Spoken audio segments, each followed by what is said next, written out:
नमस्कार, India at 9 में आपका बहुत बहुत स्वागत है। मेरा नाम है अंकित त्यागी। इस वक्त आप एनडीटीवी इंडिया के साथ हैं। कांग्रेस से इस्तीफा देने के कुछ ही घंटों बाद पूर्व केंद्रीय मंत्री मिलिंद देवड़ा शिवसेना में शामिल हो गए। महाराष्ट्र के मुख्यमंत्री एकनाथ शिंदे ने उनका पार्टी में स्वागत किया। मिलिंद देवड़ा कांग्रेस के दिग्गज नेता मुरली देवड़ा के बेटे हैं। 2 बार एमपी रहे हैं, साउथ मुंबई सीट से मिनिस्टर रहे हैं। शिवसेना में शामिल होने के बाद मिलिंद देवड़ा ने कहा कि आज का दिन मेरे लिए बहुत भावुक है। कांग्रेस छोड़ूंगा ऐसा कभी नहीं सोचा था। आज मेरे परिवार का कांग्रेस से 55 साल का जो नाता है वो टूट गया।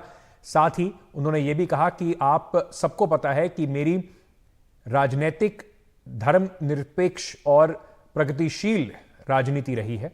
शिवसेना में शामिल होने के से मैं प्रधानमंत्री नरेंद्र मोदी के हाथ मजबूत करूंगा। एनडीटीवी से खास बातचीत करते हुए उन्होंने कहा कि कांग्रेस में मेरा दम घुट रहा था। आज वो कांग्रेस नहीं रही जो पुरानी पार्टी थी।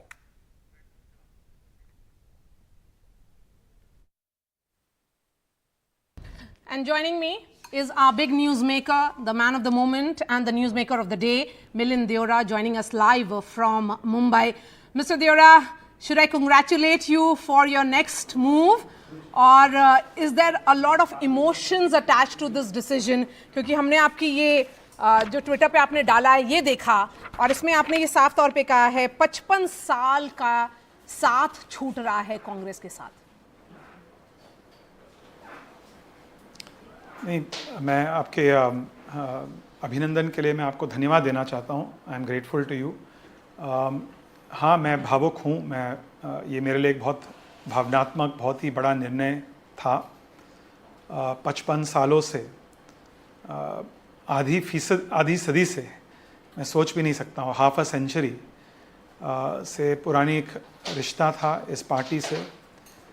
और मैंने जो निर्णय लिया, मैंने अपने समर्थकों के लिए निर्णय लिया, अपने मतदाताओं के लिए निर्णय लिया, देशवासियों के लिए निर्णय लिया, मेरी खुद के स्वयं के विचारधारा के लिए मैंने निर्णय लिया। क्योंकि मेरी विचारधारा है कि मुंबई, महाराष्ट्र, भारत के लोगों के लिए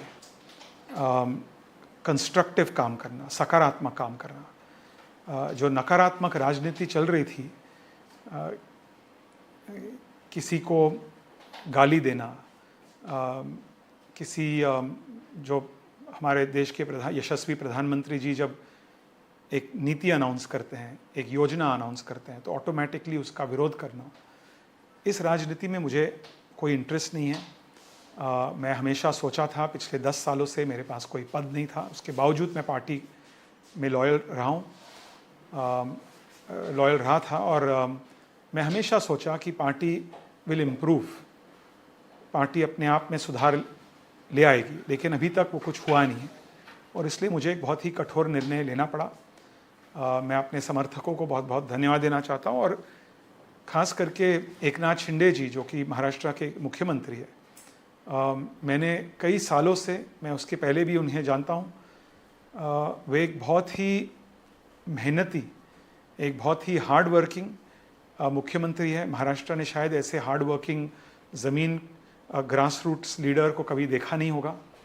और मैं उनके पार्टी के माध्यम से, उनकी जो विज़न है मुंबई के लिए, महाराष्ट्र के लिए, वे महाराष्ट्र मुंबई में इन्वेस्टमेंट लाना चाहते हैं। यहाँ मुंबई देश की आर्थिक राजधानी है, लेकिन मुंबई को हमें अधिक मजबूत बनाना होगा, मुंबई की अर्थव्यवस्था को अधिक मजबूत बनाना होगा।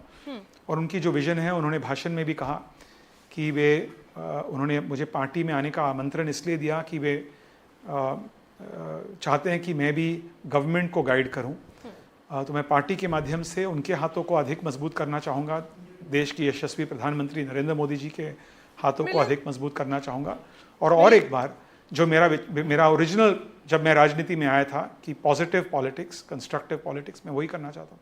Milind, you go on to say that your previous party, which is the Congress party, the party you served for so many years, you have just said that for 10 years you were without any position or power.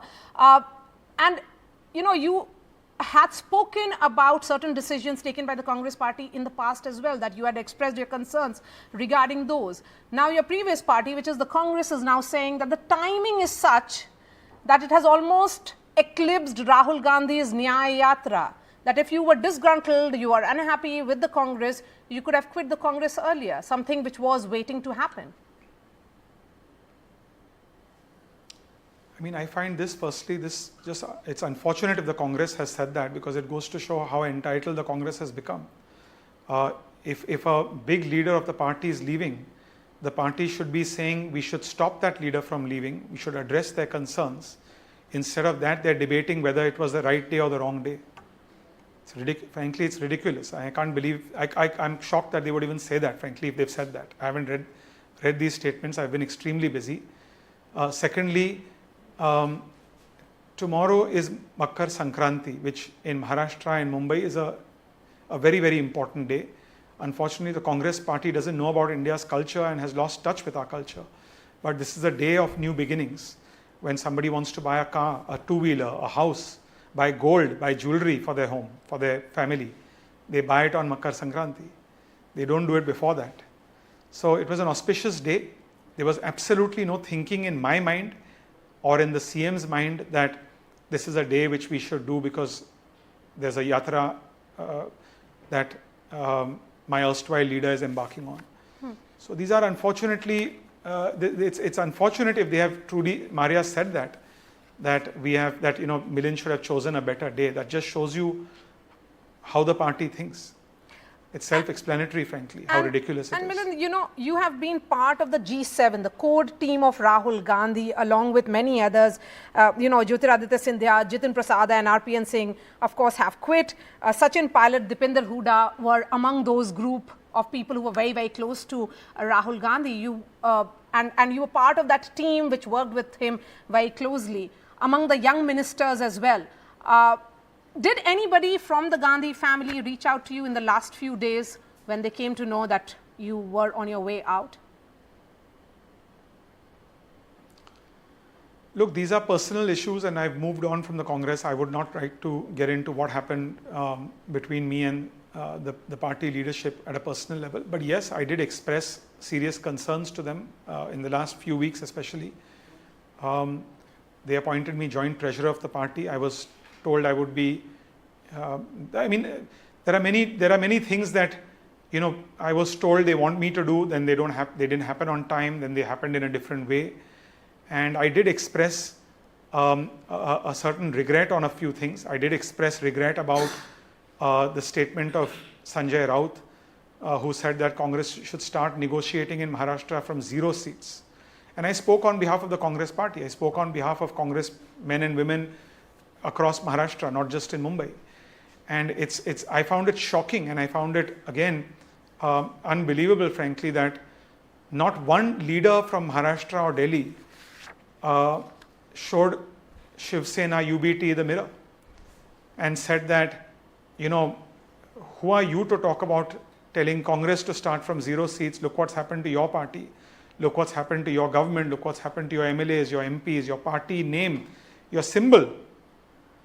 And that is also a manifestation of the rot, unfortunately, in the party, that the party has lost its way, that the party is, allying with a party that it doesn't trust, it doesn't like, it doesn't respect. I know exactly how the party feels about UBT. But yet, they've reached a stage where terms are being dictated to the Congress, a national party, by a party that doesn't have its symbol, doesn't have its name, doesn't have MLAs, doesn't have MPs. So the party has really changed a lot in the last 20 years since I entered. And this is one aspect of it. This is not the only aspect of it. To me, I think this was one of the sort of, it may have been the tipping point, but for a long time, I felt that we should be moving towards a more constructive agenda. We should be giving the country a constructive opposition, not just opposing for the sake of opposing. Something bad happens, oppose it. Something good happens, welcome it, give suggestions on how we can improve that. That's been my politics. And I just found it suffocating. I found it toxic. And in many ways, I don't recognize the Congress of today as compared to what it was 20 years ago when I started it. It certainly isn't the Congress that I heard about when my father joined the party in 1968.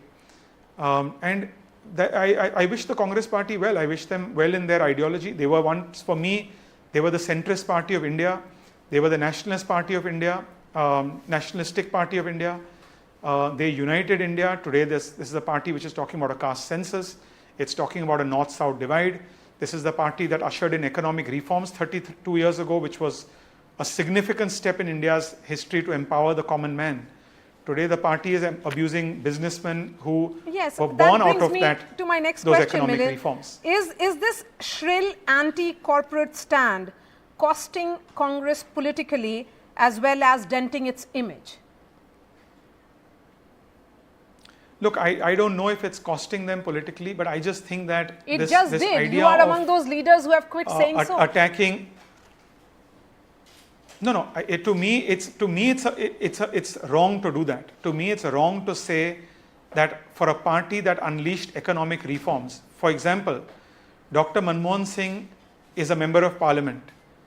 He was the pioneer, the steward of economic reforms in India 32 years ago. Have you once heard him naming an industrialist, attacking businessmen? Not once. He will attack institutional incapacities. He will attack institutional problems that need to be safeguarded, which is constructive politics. And this is something which is unacceptable to me. This is something which I can't imagine that the leaders of the past would do this in the Congress party. Would make personal statements against the Prime Minister of India, would make personal statements against any businessman, against anyone. There is a way to attack, there is a way to hold government accountable, to do it in a dignified parliamentary manner. And it's very sad that a party, a great party, once upon a time it was a great party, has gone down to the level of naming people, abusing people, calling people names, calling the Prime Minister names. I can't imagine that. And if you've seen my track record over 20 years, and in the last 10 years, not once have I made personal statements against anyone. Not once. Yes, you have been These are the values I was brought up with. dignified in your politics when and the way you have entered conducted politics, yourself. I was told. Yes. I was told very clearly by my father when I entered politics that politics, you should speak well about yourself, about what you intend to do. Have the confidence to talk about your own vision. Don't deride others. This is what my father taught me on day one of politics. And till today, when I used to be told by the party, go out and abuse this person, attack this person, and I would reject that. And I would reject going to press conferences. I would always remember my late father's words. That politics is about working with people, getting things done for the sake of the city, for the country. It's not about being negative and abusive. मेरा आखिरी सवाल आपसे होगा, ये भी कहा जा रहा है कि भाजपा और सेना ने आपको अश्योर किया है साउथ मुंबई सीट से आप चुनाव लड़ेंगे, और इसी कारण क्योंकि वो अरविंद सावंत इंडिया ब्लॉक के होंगे कैंडिडेट, इसी की वजह से आपने छोड़ा है पार्टी को.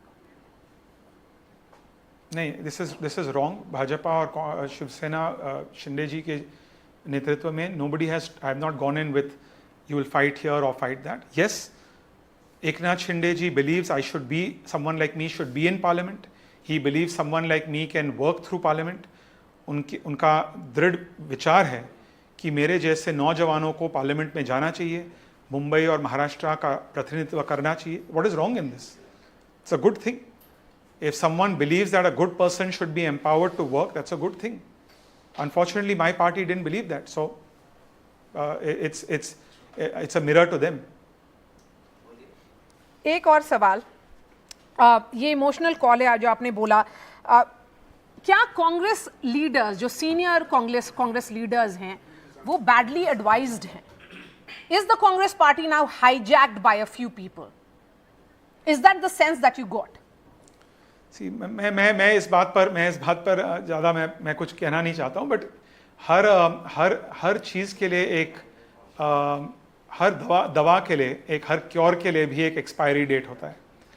सो to now blame somebody for giving bad advice, I think it's gone beyond that. I think that people are smart in the system.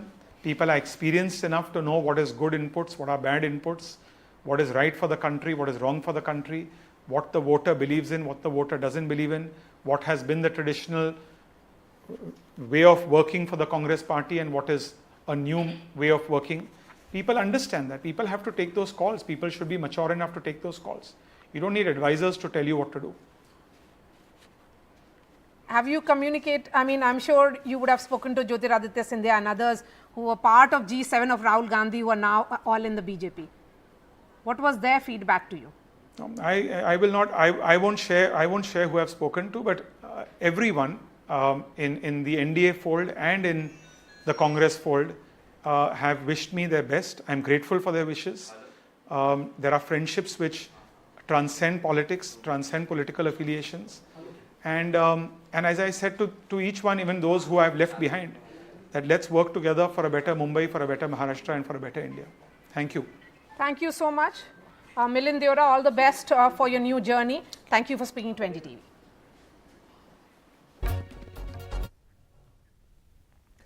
तो आप मिलिंद देवरा को सुन रहे थे। अब कांग्रेस के नेता सचिन पायलट, क्योंकि एक तस्वीर बड़ी आज वायरल हो रही है जिसमें कांग्रेस के युवा नेता दिखाई पड़ रहे हैं। उसमें मिलिंद देवरा हैं, सचिन पायलट हैं, आरपीएन सिंह हैं, जितिन प्रसाद हैं और ज्योतिरादित्य सिंधिया हैं। उस सब में अब सिर्फ सचिन पायलट ही कांग्रेस पार्टी में रह गए। उनसे जब आज ये पूछा गया, और मणिपुर में है राहुल गांधी की जो यात्रा है उसमें शामिल हुए हैं, उनसे जब इस बात को पूछा गया कि मिलिंद देवरा के बारे में आप क्या कहेंगे, तो उन्होंने क्या कहा, जरा ये भी सुन लीजिए। मिलिंद देवरा, सचिन जी, मिलिंद देवरा क्या कहेंगे? हर व्यक्ति को आजादी है किस दल में रहना, किस विचारधारा में रहना है। समय बताएगा कि ये निर्णय सही था। समय बताएगा कि ये निर्णय सही है या गलत। साथ ही साथ शिवसेना को लेकर लगातार ये बात कहती गई। मिलिंद देवरा ने कुछ दिन पहले कहा कि साउथ मुंबई कॉन्स्टिट्यूएंसी जो है उस पर शिवसेना अपना दावा क्यों कर रही है। 2 बार 2014 और 2019 से मिलिंद देवरा वहां पर चुनाव हारे थे। नंबर जो रनर अप था वो रहे थे। अरविंद सावंत वहां पर मेंबर ऑफ पार्लियामेंट चुने गए थे। संजय राउत के बारे में आपने सुना कि वो किस तरीके से बात कर रहे थे, कह रहे थे कि भाई संजय राउत एक कांग्रेस के बारे में इस तरह से बात कर रहे हैं, साउथ मुंबई कॉन्स्टिट्यूएंसी के बारे में बात कर रहे हैं। संजय राउत ने इस पर क्या कहा, जरा वो बयान आपको सुन देते हैं। कहाँ रही निष्ठा, विचार, आइडियोलॉजी? अब ये नहीं रही है। सब सत्ता की राजनीति है, खोखे की राजनीति है और कुछ नहीं। हम कांग्रेस के वरिष्ठ नेता मुरली देवरा जी को जानते थे, बहुत ही बड़े नेता थे। कांग्रेस के साथ उनका जो लगाव था, उनकी जो निष्ठा थी, हम उनके सभी को बोलते थे उनका आदर्श रखिए कि पार्टी के लिए क्या करना चाहिए, कैसा त्याग करना चाहिए। तो आज का दिन जो था, कांग्रेस पार्टी, जो बार बार ये सवाल हमने पूछा मिलिंद देवरा से कि क्या ये दिन खास चुना गया था, क्योंकि राहुल गांधी की न्याय यात्रा मणिपुर से आज शुरू हो रही है। मणिपुर में राहुल गांधी ने आज अपनी भारत जोड़ो न्याय यात्रा की शुरुआत की। कांग्रेस अध्यक्ष मल्लिकार्जुन खड़गे ने यात्रा को हरी झंडी दिखाई। भारत जोड़ो न्याय यात्रा 67 दिन तक चलेगी। 6700 किलोमीटर का सफर जो है वो तय करेगी। कांग्रेस नेता राहुल गांधी ने कहा है कि 2004 से राजनीति में हूं, पहली बार देश के ऐसे प्रदेश में गया जहां पर शासन व्यवस्था पूरी तरीके से ध्वस्त हो चुकी है। उन्होंने बात की कि किस तरीके से पिछले मई से मणिपुर के अंदर हिंसा के हालात बने हुए हैं। जिसे हम मणिपुर कहते हैं वो मणिपुर रहा ही नहीं है, ऐसा राहुल गांधी ने कहा। लेकिन प्रधानमंत्री नरेंद्र मोदी आपके आंसू पोंछने नहीं आए, आपसे गले लगने नहीं आए। जरा राहुल गांधी ने क्या कहा, शुरुआत में आपको ये सुनाते हैं। 29 जून के बाद वो मणिपुर रहा ही नहीं, बट गया। कोने कोने में नफरत फैली, लाखों लोगों को नुकसान हुआ। भाई बहन, माता पिता आंखों के सामने मरे। और आज तक हिंदुस्तान के प्रधानमंत्री मणिपुर में आपके आंसू पोंछने, आपसे गले लगने, आपका हाथ पकड़ने नहीं आए। शर्म की बात। तो दोनों बातों पर चर्चा करते हैं। मणिपुर में जो यात्रा राहुल गांधी ने शुरू करी है उसकी भी और मिलन देवरा के जाने की भी, क्या कांग्रेस पार्टी में इतने युवा नेता जा रहे हैं उससे कुछ सीख हुई है या इसका कितना नुकसान होगा, या एक पर्सनल फायदे के लिए मिलन देवरा चले गए हैं? इन सब बातों पर चर्चा करने के लिए हमारे साथ पंकज शर्मा जुड़ रहे हैं, राजनीतिक विश्लेषक हैं। शिवम त्यागी जुड़ रहे हैं, प्रवक्ता हैं भारतीय जनता पार्टी के। हमारे साथ अभिजीत ब्रह्मनाथकर साहब जुड़ रहे हैं, वरिष्ठ पत्रकार हैं। आप सभी का बहुत बहुत स्वागत, शुक्रिया, धन्यवाद हमारे साथ जुड़ने के लिए।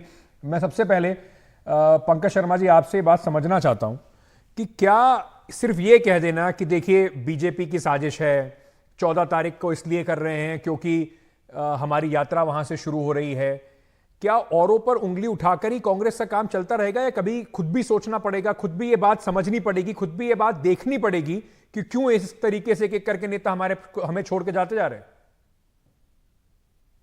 देखिए, ऐसा है कि मिलन जैसे लोगों से कांग्रेस को छुटकारा मिल जाए ये अच्छी बात है, लेकिन ये भी सोचने की बात है, आप सही कह रहे हैं, कि आखिर उनके जैसे लोग शीर्ष नेतृत्व का जो दरबार है, जो उनके आसपास का घेरा है, जो उनका बरामदा है, उसका हिस्सा कैसे बन जाते हैं। तो इस बात पर राहुल गांधी को सोचना पड़ेगा।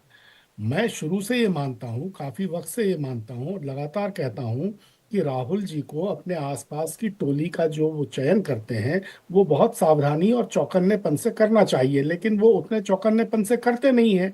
इसी सबका ये आज नतीजा है। आज भी देवरा परिवार तो 55 साल से कांग्रेस के साथ रहा है। मुरली देवरा कांग्रेस के बड़े वरिष्ठ नेता रहे हैं, बड़े अच्छे संबंध उनके राजीव गांधी और गांधी परिवार से रहे हैं। तो ये ऐसा तो है नहीं कि कोई प्लांट हो गया हो, मिलन देवरा वहां पर पहुंच गए हो, ये तो पुराने उनके साथी हैं। मुरली भाई भी हमारे मित्र थे। ज्योतिरादित्य जी के पिता माधवराव जी के साथ भी मैं कहाँ कहाँ नहीं घूमा। जितेंद्र प्रसाद जी के पिता जितेंद्र प्रसाद जी भी हर हफ्ते 2 हफ्ते में हम लोगों को शाम को बुलाते थे। आरपीएन सिंह जी जो हैं, उनके पिता सीपीएन सिंह साहब इंदिरा जी के कैबिनेट में 7-7.5 महीने के लिए रक्षा राज्य मंत्री थे। वो हटे तो शिवराज पाटिल बने। जब शिवराज पाटिल बन गए तो वो भी 2-3 साल तक हम लोगों को गप्पे सुनाने के लिए बुलाया करते थे। लेकिन पिता पिता थे, सुपिता थे, पुत्र पुत्र हैं। अब सुपुत्र हैं या नहीं है पता नहीं। तो ये नई जनरेशन है, इनका विचारधारा से कोई लेना देना नहीं है। ये भी एक बड़ा मसला है। लेकिन मैं आपकी शिवम त्यागी, क्या बीजेपी पर जो आरोप लग रहे हैं कि देखिए ऑर्केस्ट्रेट कर दिया है, 14 तारीख को राहुल गांधी की यात्रा वहां से शुरू हो रही थी, इस वजह से भारतीय जनता पार्टी ने ये मौका चुनकर मिलन देवरा वहां से बाहर आए, क्योंकि मिलन देवरा को पता है कि कांग्रेस पार्टी में इंडिया में अलायंस में रह के पिछले 2 चुनाव हार गए थे, इस बार भी उनका दावा साउथ मुंबई सीट पे पड़ नहीं रहा था, तो वो तो अपनी राजनीतिक मंशा के लिए, पर्सनल एम्बिशन के लिए आए हैं। इसमें कहां इसका कोई आइडियोलॉजी बची है? मुझे लगता है जहां तक एम्बिशंस की बात है, कोई एक व्यक्ति बताइए मुझे इस पूरे देश में राजनीति में जो अपने पर्सनल एम्बिशंस को लेकर ना दौड़ता हो। और मैं मानता हूं कि कहीं ना कहीं हर पार्टी में हर एक व्यक्ति भारत जोड़ो न्याय यात्रा जो राहुल गांधी कर रहे हैं वो किस एम्बिशन के लिए कर रहे हैं? वो मोदी जी को प्रधानमंत्री बनाने के लिए तो नहीं कर रहे हैं, जाहिर बात है। वो भी अपनी पार्टी को, अपने आप को, खुद को लेकर आगे जाना चाहते हैं और वो अपनी कोशिश कर रहे हैं। जहां तक ये कहा गया कि स्पेशली भारतीय जनता पार्टी ने या फिर आज के दिन ये स्पेशली प्लान किया, मुझे लगता है ये बहुत ज्यादा ओवर हाइप करने वाली बात है भारत जोड़ो न्याय यात्रा को। कहीं ना कहीं भारत जोड़ो यात्रा का रिजल्ट पिछले समय क्या रहा इस देश ने देखा है। उसके बाद रिजल्ट्स आए, रिजल्ट्स देखा 5 राज्यों के चुनाव में कांग्रेस का क्या रहा, परफॉर्मेंस कैसा रहा। उसके बाद इस तरह की बातें करना मैं मानता हूं कहीं ना कहीं अपने आप में बेईमानी है। और दूसरी बात, जहां तक इन्होंने कहा कि भाई आजकल के युवा में कोई आइडियोलॉजी नहीं रही है, वो पुरानी बातें थी, पिता पिता होते हैं, बेटे बेटे होते हैं, प्लीज ये सब बेकार की बातें हैं। एक व्यक्ति जो आपके साथ रहे, लंबे समय तक रहे, मैं मानता हूं कहीं ना कहीं आपकी सरकारों में राहुल गांधी की कोर टीम में 4 लोग हैं। आपने भी बिल्कुल सही कहा कि एक तस्वीर वायरल हो रही है। अगर आप उनको भरोसा दिला पाते, अगर आप एक यंग लीडरशिप को आगे ला पाते, अगर आप उनको साथ रख पाते तो वो साथ रहते। अब आप कहते रहिए कि कहीं ना कहीं आपकी जो कांग्रेस की लीडरशिप में जो नेतृत्व है, छुपेगी। कांग्रेस की लीडरशिप क्राइसिस इसको माना जाए, या इसको माना जाए कि किसी का पर्सनल, जैसे शिवम ठीक कह रहे हैं, गलत बात नहीं है, पर्सनल एम्बिशन है, उनको लग रहा था कि उनका पत्ता कट जाएगा इंडिया अलायंस में रह के, साउथ मुंबई से चुनाव नहीं लड़ पाएंगे, तो क्या उसको अपना एक पर्सनल एम्बिशन को साधने के लिए मिलन देवरा गए हैं, या इसको माना जाए कि कांग्रेस के अंदर एक लीडरशिप क्राइसिस है, लोगों को रोक नहीं पा रहे हैं अपने? अंकित, मुझे लगता है मिलिंद देवरा जो गए हैं व्यक्तिगत महत्वाकांक्षा के लिए बिल्कुल नहीं गए। आपको याद दिला दूं, 2019 में जब शिवसेना कांग्रेस एनसीपी गठबंधन में आकर महाराष्ट्र में सरकार बना रही थी, तभी मिलिंद देवरा ने मुखर होकर इसका विरोध किया था। उन्होंने कहा था कि शिवसेना हमारा वैचारिक साथी कभी हो नहीं सकता। उसके बाद पिछले 4 साल वो हाशिए पे चले गए थे। ना उन्हें पार्टी ने कोई जिम्मेदारी मुंबई महाराष्ट्र में दी, ना राष्ट्रीय स्तर पर दी। तो मिलिंद देवरा के लिए अब जो विकल्प 2024 के लिए बचा था, तो उन्होंने आखिरी प्रयास किया कि महाविकास आघाड़ी का जो सीटों का बंटवारा चल रहा था, तब एक प्रयास करके देखा कि वो कांग्रेस को सीट छूट जाए तो वो लड़ेंगे। लेकिन वो सीट जब शिवसेना को छूटने के आसार दिख रहे थे, तब उन्होंने फैसला ले लिया। और मैं अंकित आपको बताना चाहता हूं, ये तो ट्रेलर है। अभी मुंबई में और ऐसी 2 सीटें हैं जहां ये विवाद होने वाला है, और यदि वहां वो सीटें फिर शिवसेना को छूटी तो वहां के कांग्रेस नेता बगावत कर सकते हैं।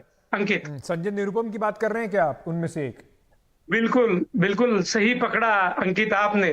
मुंबई उत्तर पश्चिम में यदि वो सीट पिछले 2 चुनाव से शिवसेना जीती है, गजानन कीर्तिकर वहां से चुनाव जीतते आए हैं।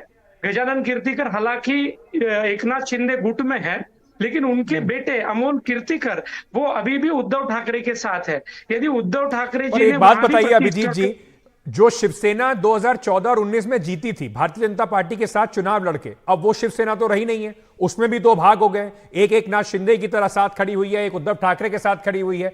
तो क्या इतना बड़ा जो शिवसेना का दावा है, उद्धव ठाकरे का, शिवसेना का, क्या वो इतना बड़ा दावा बचेगा जमीन पर?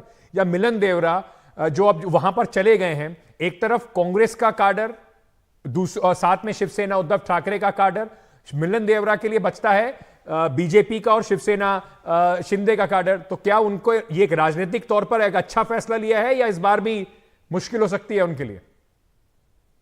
मुझे लगता है मिलिंद देवरा ने जो फैसला लिया है वो सही फैसला है। दक्षिण मुंबई में जो 6 सीटें आती है, उसमें 3 सीटों पे मिलिंद देवरा, भाजपा, इनका अच्छा कद है और उनका मतदाता है।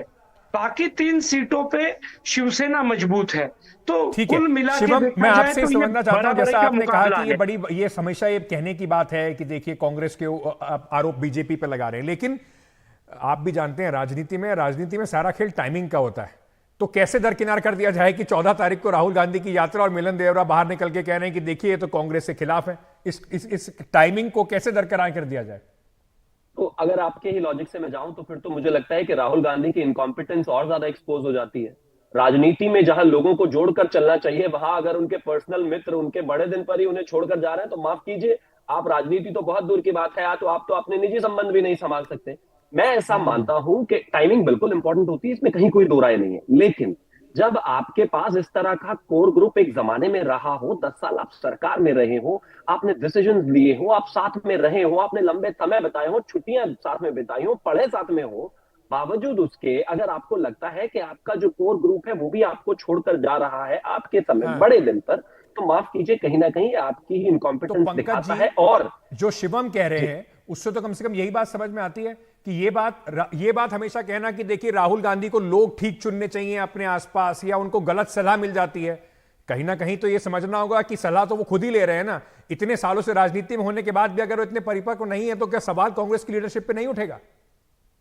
देखिए, 2 चीजें हैं। जो लोग जा रहे हैं वो क्यों जा रहे हैं? वो सिर्फ अपना स्वार्थ साधने के कारण जा रहे हैं। जैसे अभी बताया कि अगर उनको यहाँ टिकट मिल तो वो रुकते, संजय निरुपम अगर टिकट मिलेगा तो रुकेंगे, नहीं तो नहीं रुकेंगे, जैसा कि कहा गया। तो अगर सिर्फ चुनाव जीतना, चुनाव लड़ना और अपने स्वार्थ साधना ही एकमात्र लक्ष्य है राजनीति में, तो फिर बात अलग है। लेकिन हाँ, उसके साथ ये भी सही है कि अगर आपके कोर ग्रुप के लोग इस तरह से छोड़कर जाते हैं, तो इस बात पर भी गंभीरता से विचार करना चाहिए और अंतर मन में झांकना खत्म हो गया। आप तीनों का बहुत बहुत शुक्रिया हमारे साथ जुड़ने के लिए, अपनी बातें इस मुद्दे पर रखने के लिए। लेकिन सबसे बड़ी बात यही है कि राजनीति में अगर आप हैं, सेवा करने का जरिया भी राजनीति में सत्ता के साथ ही सेवा करने का एक बड़ा जरिया है। तो आप कम से कम ये कह के तो अपना पल्ला नहीं झाड़ सकते कि राजनीति में सिर्फ चुनाव लड़ने लड़ाने के लिए हम नहीं हैं, हम बहुत कुछ और भी करने के लिए हैं। अदरवाइज ये सब जो 24 की जो पूरा तिकड़म मिलाया जा रहा है, इंडिया अलायंस बन रहा है, ये सब का फिर कोई मतलब ही नहीं बचता है। बहुत बहुत शुक्रिया हमारे मेहमानों का हमारे साथ जुड़ने के लिए। छोटा सा एक ब्रेक ले रहे हैं, ब्रेक के बाद वापस आ रहे हैं, बने रहिए हमारे साथ।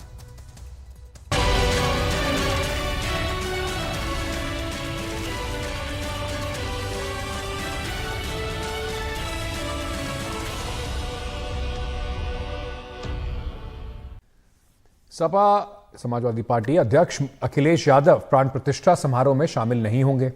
इसे लेकर बीजेपी नेता विनय कटियार ने उन पर तंज कसा।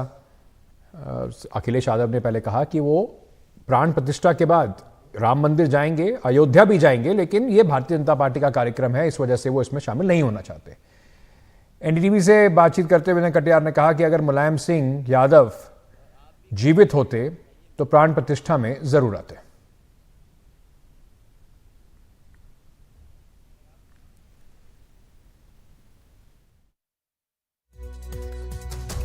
अखिलेश यादव ने कहा कि 22 तारीख के बाद हम जाएंगे। हाँ तो ठीक है, 22 तारीख के बाद हमें राम मंदिर के दर्शन करें, रामलला के।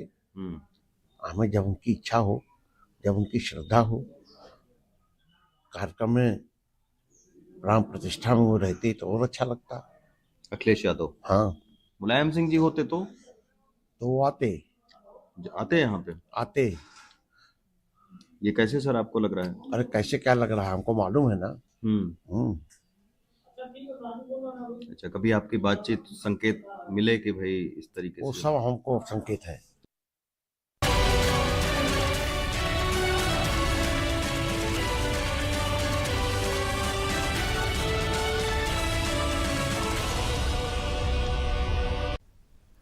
भारत और मालदीव के बीच राजनयिक विवाद जो है वो बढ़ता जा रहा है। चीन के दौरे के बाद मालदीव के राष्ट्रपति मोहम्मद मोइज़ू ने एक बार फिर से अपने तेवर दिखाए। उन्होंने कहा है कि भारत 15 मार्च से पहले मालदीव से अपने सैनिकों को हटा ले। इससे पहले कल उन्होंने कहा था कि हमारा देश भले ही छोटा हो, लेकिन कोई हमें धमका नहीं सकता। ये पूरा विवाद प्रधानमंत्री नरेंद्र मोदी के लक्षद्वीप दौरे के बाद शुरू हुआ। लक्षद्वीप भारत के बहुत ही खूबसूरत हिस्सा है और मालदीव को टक्कर दे सकता है। मालदीव में जब प्रधानमंत्री नरेंद्र मोदी वहां पर दौरे पे गए तो मालदीव के कुछ नेताओं ने उन सामने कुछ बातें रखी, अपना आपा खो दिया और उन्होंने मीडिया के सामने, सोशल मीडिया पर जाकर प्रधानमंत्री नरेंद्र मोदी और भारत के खिलाफ आपत्तिजनक टिप्पणियां की, जिसके बाद मालदीव सरकार ने तीनों मंत्रियों को सस्पेंड भी कर दिया था।